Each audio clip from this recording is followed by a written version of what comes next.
What's happening, y'all? It's Vinny. I'm going to show you how to set up a charbroil propane smoker. Now, I've had this for a little under a year. No, a little over a year.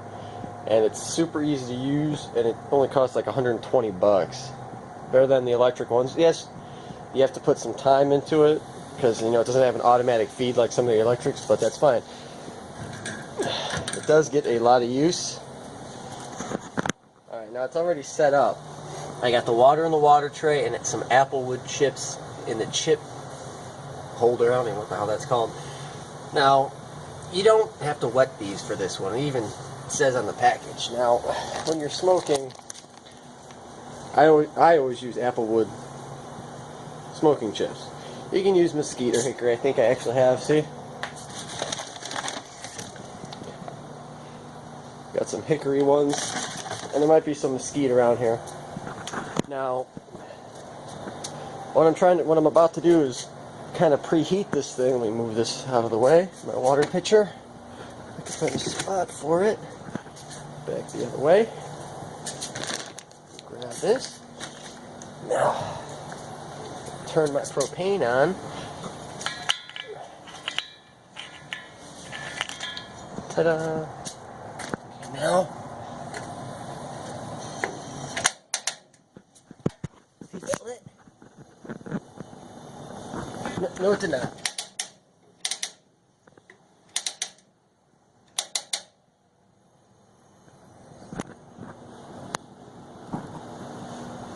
Uh-oh.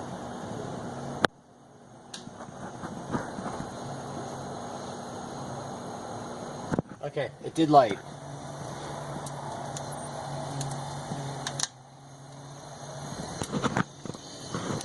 Let me check it. I can't even see under there. Alright, see? There it is. Now this is already starting to smoke and get hot. So I'm going to let this warm up. I'm going to take you inside and we'll go set up those pork loins. I'm back. Here we got, basically it was one big pork loin that we cut in half. I've got a lot going on. We have a Halloween party at the house tomorrow. My wife wanted to make deviled eggs. She had to go to work. I'm on staycation. Alright, now when you're cooking pork, you can do one of two things. You could brine it the night before and then smoke it, or you can give it a really nice dry rub. And I actually am going to try this for the first time. I'm going to give it a shot. I usually make my own. I got all my seasonings and, you know, do different things in my house to try new things because that's just how I am. But this time I'm being lazy. Now, these aren't fully thawed. We had them in the freezer for the past 2 weeks, but they didn't thaw all the way. But that's okay because they're going to be on that smoker for probably 10 to 11 hours. These aren't coming off until tonight. So what I'm going to do is just thoroughly coat these, and then off camera I'm going to rub the meat. Yes, because it's best when you rub your meat. Actually, I might be able to do this like this. Let's see here.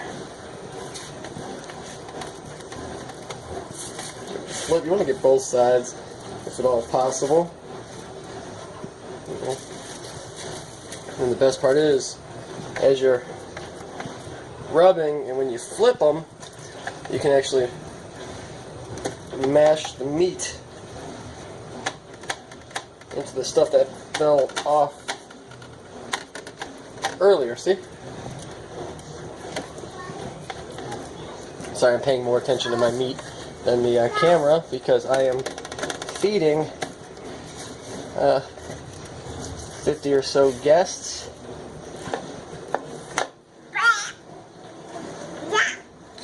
Yes, it's raw. Of course it's yuck, but you like this stuff. You like when Daddy cooks with the smoker, don't you?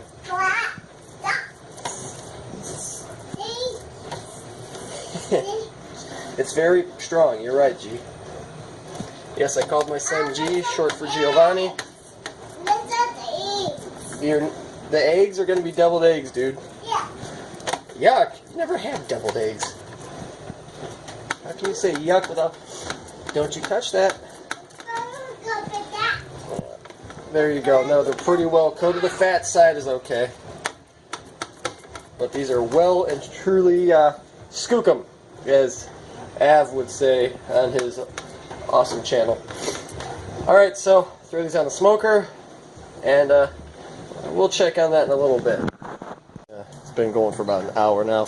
I just got done adding more water and some fresh chips in there, so the water's not steaming, but the smoke is going good. You can see these are coming out nicely.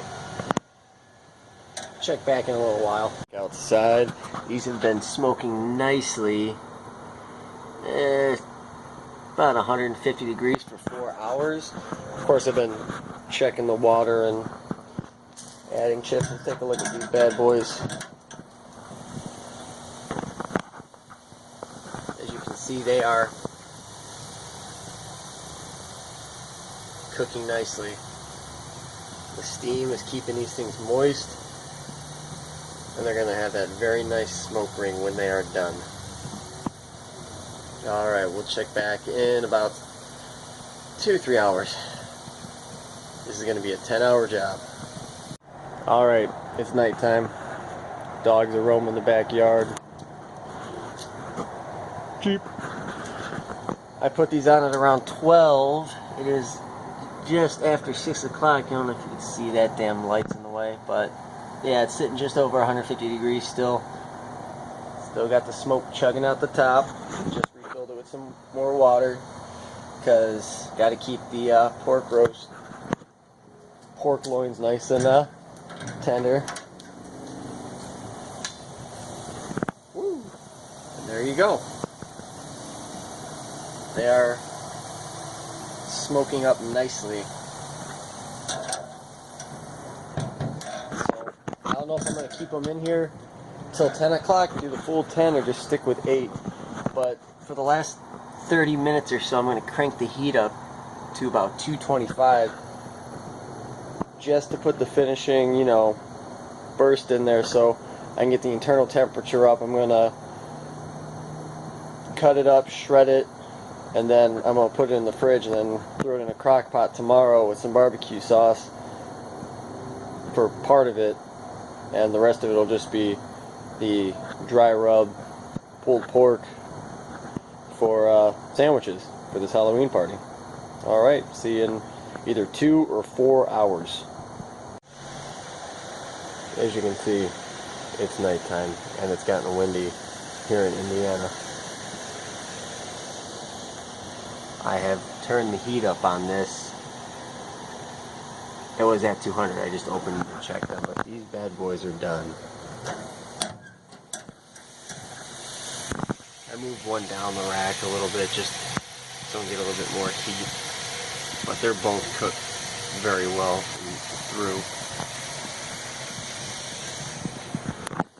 Now in about 10 minutes or so, once it gets back up to 200, I'll take them in and cut them, and I'll show you that nice little smoke ring everybody loves. Here's the finished product 10 hours later. Both are completely done, and what you're looking for is that pink right there. That's the smoke ring that's soaked in. 10 hours. So yeah, smoking takes patience, and smells awesome. But yep, that's cooking a pork tenderloin for 10 hours. Thanks for watching.